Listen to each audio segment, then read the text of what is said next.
Last of Us opens the night of the outbreak. You get a nice sense of normalcy before taking control of Sarah, and in these first minutes we witness the modern world unravel. An ordinary newscast ends in tragedy, all too close to home, while police sirens blare down these suburban streets. But inside, things are safe. That's until the otherwise quiet, friendly neighbor plows through the sliding glass door, giving her father no choice but to end his life. Outside, we rendezvous with Sarah's uncle Tommy, who's audibly shaken by what he's seen on the way here. And on the streets, the stakes keep escalating. Her father insists that they leave a helpless family walking. Then he insists that they pick up the pace as they drive through a crowd of people. As a player, I can feel safe behind this car window. The adults are driving, the developers are scripting. All good. But in a split second, I'm the adult, and I'm out of the car, and I have no idea what I'm supposed to do. Outside, we're surrounded by the burning buildings and terrified pedestrians that we watched from the safety of our car window just moments before. And we're not doing well. Sarah's leg is injured, and now we're dependent on Tommy to have our backs. When we're chased into a bar, he holds the door to give us some time to get a lead. But it doesn't do a lot of good. Now we're vulnerable to any rabbit attack. We pick up a tail and it gains. We can't go faster, we can't look back. And then, a human savior. A light that cuts through the fire. Listen, the game's had us running scared from zombies for the past few minutes, and in an instant it seems like everything's been taken from us. Now's got to be the time where our humanity binds us together. But that's not what happens. This soldier's been given orders to keep this outbreak contained. And he's nervous, and he pleads. But his command is reaffirmed. It's not zombies. It's not the infection. Joel's daughter is taken by a man who hold his own just as tightly. And it's not quick. It's not painless. She cries and whimpers until her breath goes silent and her eyes go cold. All around them, the world falls apart, while Joel's dies in the mud. This is how The Last of Us opens. This isn't for shock value. This is the primer for the unrelenting commitment that Naughty Dog makes to the world of 20 years later. The chaos of the human condition spares no one. Otherwise, good people are forced to do reprehensible things in order to protect the people that they care about. And loss isn't peaceful or meaningful. It's just a thing that happens. And from here, that commitment remains firm. You see it in Tess, who finds an opportunity for her own personal redemption in Ellie's immunity, get infected in an ordinary encounter with the fungal plague. She's not bit saving anyone. She doesn't use her fate to save Joel or Ellie. No, they just leave her behind. I can't believe we did that! And that's reality. Now Joel has to look after this girl who is a constant reminder of his greatest failure. And not only that, he has to set the context for the horrors he knows that she'll be seeing for the first time. And as for Ellie, she's naive. She was bitten alongside her best friend Riley, but the sickness only turned one of them. And that's a loss that she wants to find purpose for. I didn't ask for this. Why is she immune? What is it for? And her need for an answer to this is reaffirmed when Tess's bite gets worse than hers after only a few short hours. If I were to describe the central conflict of this game, I'd say it's the disagreement between Joel and Ellie and why things happen. Ellie has to believe that there's a reason. She has to believe that Riley's life meant something. She has to believe that her immunity meant something. And Joel knows that that meaning isn't there. Joel's daughter died the night of the cordyceps outbreak, but it was mankind that took her life. It was mankind that assessed her as a threat, despite the truth that she was not. There is no glamour in this. Things happen, and then we move on. And it's this commitment that Naughty Dog has made to Joel's perspective that will make for an absolute trial by fire for Ellie. At every turn, she'll be looking for answers about how things could have gone differently, only to find that people are so often tragically the way they are because they have to be. These two show up in Billstown only to find a fat, lonely man who talks to himself and tweets into the abyss for his own pleasure. And that self-prescribed isolation keeps him alive, but it's a delusion. Bill criticizes Joel for accepting a job where he'd be smuggling another person because, well... And in this world, that sort of shit's good for one thing: getting you killed. Bill had a partner that he had to look after too, and you wind up running into him later, unfortunately with a noose tied around his neck. And we see that this... I realize it's gotta be just me. ...was a lie. Frank left him. Bill lies to himself to keep himself sane. And can he even believe that when he talks so crazy? You neglect the simple shit, and now you're paying for it. You know what that means? Taking all the supplies from the warehouse and Okay, plugging to the east now he's fence talking to himself. again. Then it'll take Bill? Joel. But that's the pain of abandonment. It doesn't make him stronger. It makes him worse. In the next scene, Ellie nonchalantly reveals the gay porno that she stole from Bill's stash. And that's funny. Bye-bye, dude. But it makes the way that things turned out for these two all the more tragic, as it becomes clear that these two were more than just friends. I think Ellie would rather ignore how much of the person Bill is now is because of the influence of his tragedy. But Joel gets it. After all, he's living a lie of his own. Bill's loss taught him that he's better off alone, and Joel's taught him that he's unreliable as a guardian. So next up is Pittsburgh. Joel and Ellie are ambushed and face off against other survivors for the first time. These survivors set up a trap to catch anyone entering the city, and they butcher anyone that they find for the supplies that they carry. You can call these people monsters, but... How did you know? Know what? About the ambush. I've been on both sides. Oh. Joel is no more innocent than they are. Ellie is traveling with someone just like the people who tried to kill them for their shoes. As they travel through the quarantine zone, Ellie asks a lot of questions, but they're all really the same question. Why did it have to happen this way? And Joel has the same answer. It's the same reason that Sarah was taken from him. It's the same reason why he spent time on the other side of the ambush. People were acting rationally, given what they had to work with. They managed to duck through the city and run into some people that they can trust. Henry and Sam. Henry keeps his little brother's protection as his #1 priority. That gets Joel into trouble when Henry can't figure out a way to get him onto this cargo truck. With a military turret not far behind, he abandons him, because he needs to keep his brother safe. Rationality, as always, reminding us of the limits of human kindness. But Ellie rejects that, trusting that Joel will be able to work out a solution if she stays with him. This is a whole lot riskier than Ellie gives it credit for, but they are able to escape and reunite with Sam and Henry. The four of them now move through sewers, abandoned by a community of people that believed that they could make a normal life here. At every turn, you find the bodies of people who took their own lives to avoid turning to the infection. As for the members of this community who weren't so lucky, well, that's who you're fighting. Because no one is safe. On the other side, the four of them overcome the last of the Pittsburgh hunters and slip out of the city. But not without a scratch. No one is safe. And Henry, who invested his entire life in the protection of his brother, takes his life as the consequence of his failure. Just like with Tess, Ellie wants to talk about it, but Joel shuts her down. I want to talk about it. No. Why not? How many times do we need to go over this? Things happen, and we move on. It's just... That's enough. They arrive at Tommy's, and Joel can't wait to get this kid off his back. Because nothing is more terrifying to him than this. Someone else, putting their safety in his hands. Tess, Bill, and Henry were responsible for themselves. Henry was responsible for Sam. But Ellie is his. She might not agree with that designation, but the fact is at this point, she's afraid of being left to take care of herself. What are you scared of? Being by myself. I'm scared of ending up alone. Joel floats to his brother the offer on his mind, expecting Tommy to jump at the opportunity to deliver the cure for mankind to his old crew of fireflies. But he's not interested in relieving Joel of an inconvenience. That is, until he realizes that Joel isn't asking because he doesn't care about Ellie. He's asking because he does. Oh man, they were coming in from every direction, then Maria was like, we gotta run, and so we dove over these tables, and this huge guy blasted with a shotgun. Slow down. Listen, hey, are you hurt? No. God damn it. Again, we see the one thing that motivates these characters, the duty that they feel to protect the people that they care about. And let me get one thing clear. Joel is not trying to get rid of Ellie because he is afraid of getting attached to her.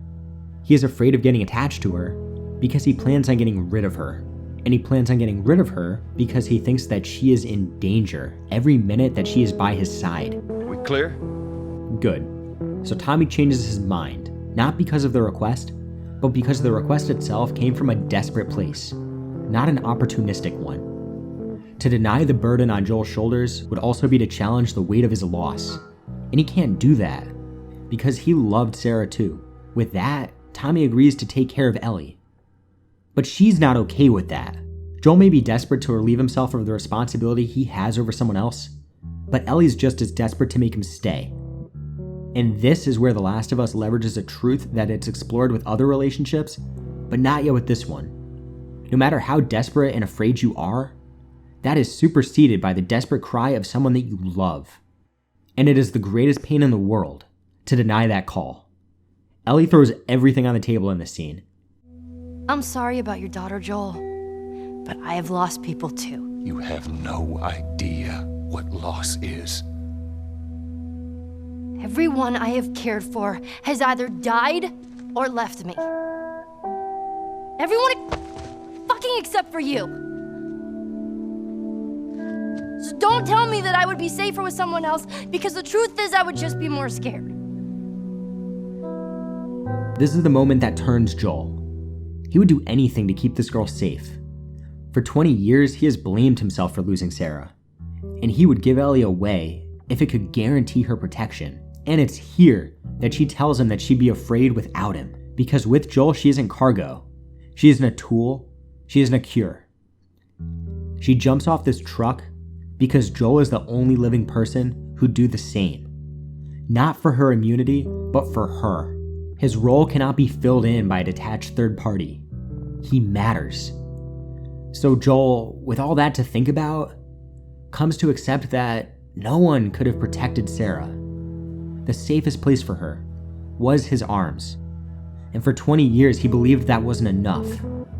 But that was everything. Sometimes tragedy is inescapable. Intentionally or not, Ellie absolves him of this. And that means that he doesn't have to feel guilty over his responsibility of her. This is Joel's arc. Things happen, and you grow to accept them. For the first time since they began this journey, Joel can feel proud because he believes that her faith in him is well placed.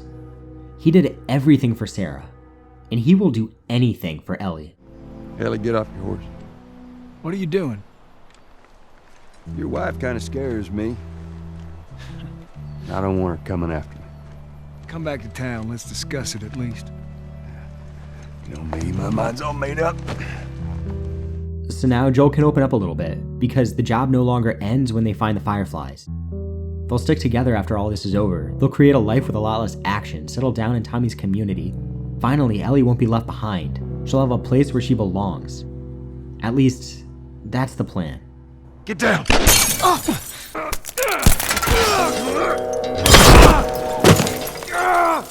Ellie is a capable survivor in her own right, but it's not until she's forced into that role that she's able to gain the confidence to be an independent person. She's wise far beyond her years at this point, but she hasn't seen everything. Survival is something that Ellie understands. People are desperate. You can expect them to do anything to survive. And if you drop your guard for even a moment, they can get the upper hand. But sometimes people can prove themselves reliable, and maybe you can learn to trust someone else. But let's not lose sight of what I said was the great debate between Joel and Ellie. Joel even now would say that things just happen, and sometimes there isn't anything that you can do. At the start, Ellie believed that those things that happen have to mean something. Ergo, they have to be for something. See, I believe that everything happens for a reason. Sure. But Ellie can no longer be so naive. She's picked up so much of what Joel has learned over a great many years of surviving. Here's another more literal example in the exact same scene. You guys are pretty good at this stuff. It's called luck, and it is gonna run out. I'd say we make a pretty good team. We got lucky. The world is the way it is because of a human condition that everyone is afflicted with. The cordyceps infection that turns people into literal monsters is a recent affair. There's a whole other disease that goes back to the dawn of man that makes us capable of the worst crimes against each other. Rationality. The thing that makes us human also makes us monsters. But again, she hasn't seen everything. She lets her guard down with David only after the two of them fight side by side and fend off an army of infected. Turns out this is the leader of the group that Ellie and Joel decimated at the university, and he has every incentive to kill this girl the moment that he lays eyes on her. But he doesn't. Instead, he toys with her, even to the protest of his friend. Because You have heart. You're loyal. And you're special. because he thinks that he can take advantage of her. David's community chops up people for dinner, but that's just one step above the butchering that she's been seeing since the summer. David is different because he goes one step above survival to take something that he wants. She survives once, twice, 3 times because he was toying with her. And she's only in this situation because she didn't shoot these two on the spot.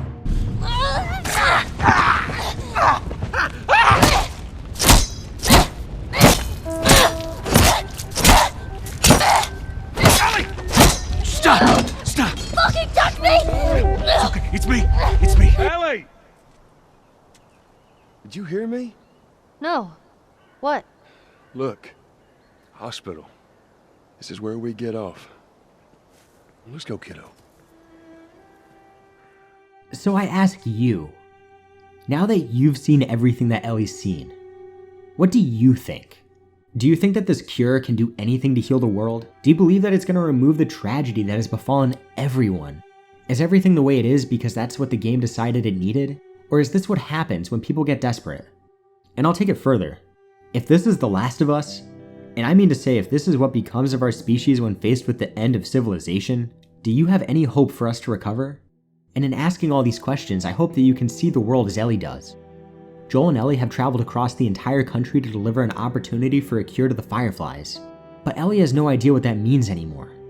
I dreamt about flying the other night. Oh, yeah? Yeah. Go on, tell me about it. So, I'm on this big plane full of people, and everyone is screaming and yelling because the plane's going down. So I walk to the cockpit, open the door, but there's no pilot.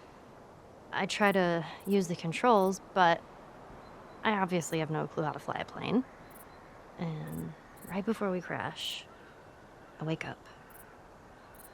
I've never been on a plane. Isn't that weird?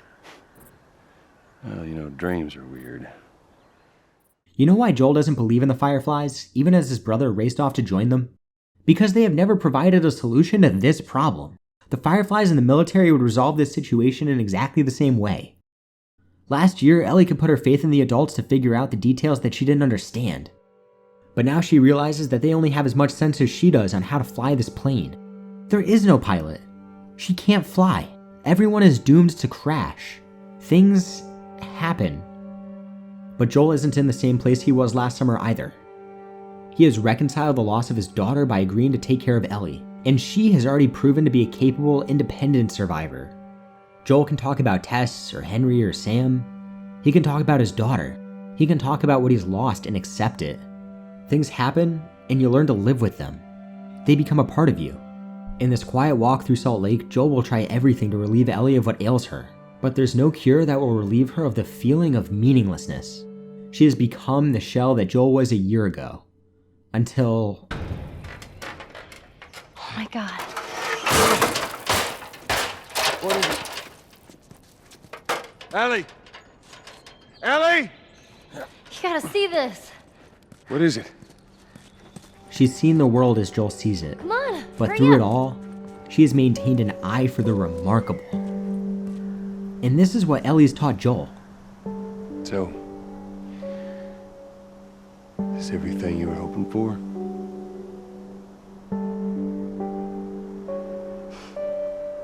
It's got its ups and downs, but you can't deny the view, though.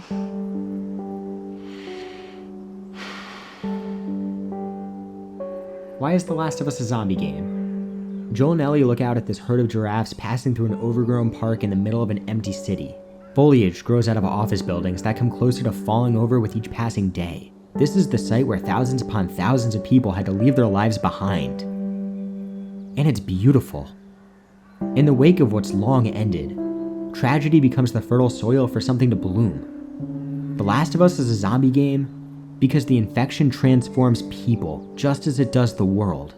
It devours human reason, the organization of thoughts in the mind, and it destroys human civilization, the order of those humans in the world. The Fireflies believe in a cure that will protect human reason from the infection, but every single minute of this title has revealed that rationality is as much the disease as cordyceps.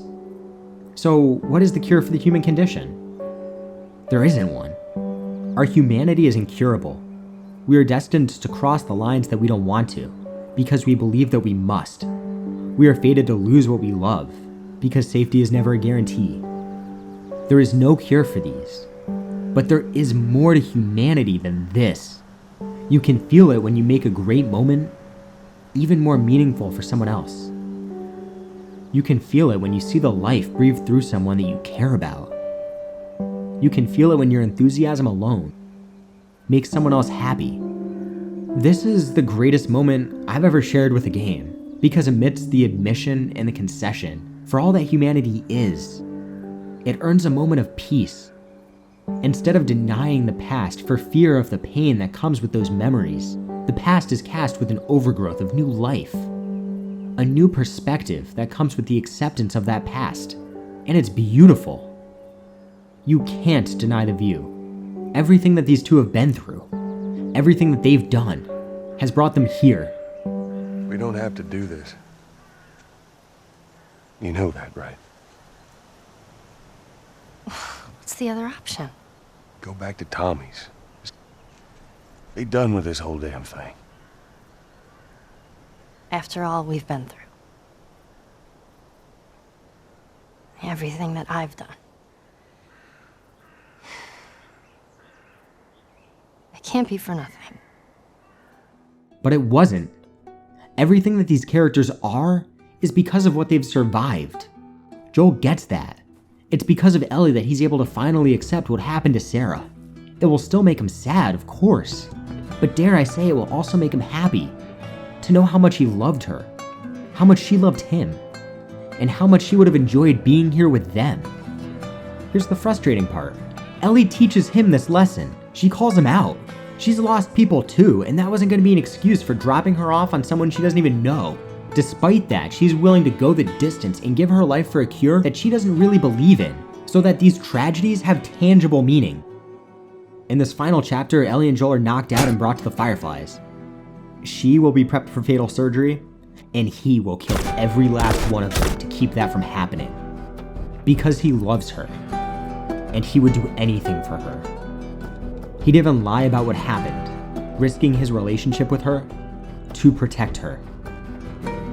But it doesn't have to be this way. Hey, wait.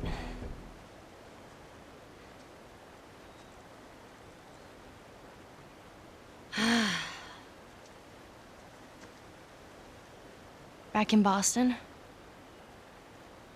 back when I was bitten,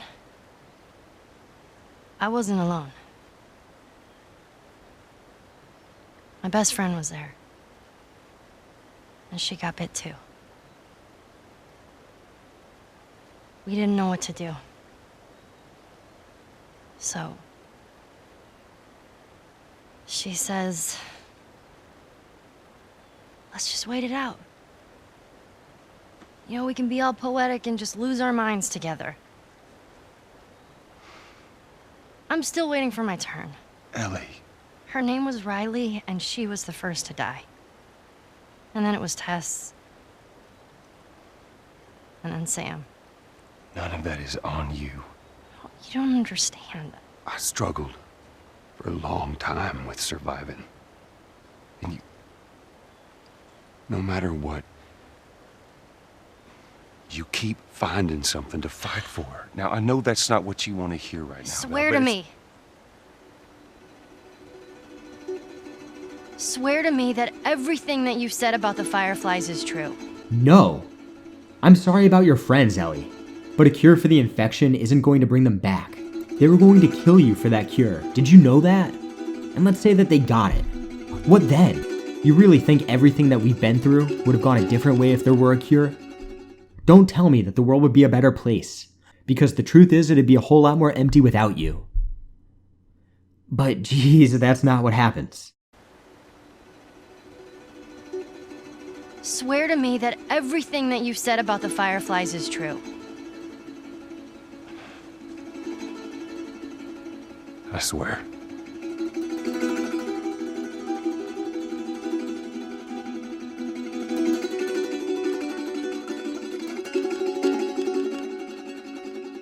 Okay.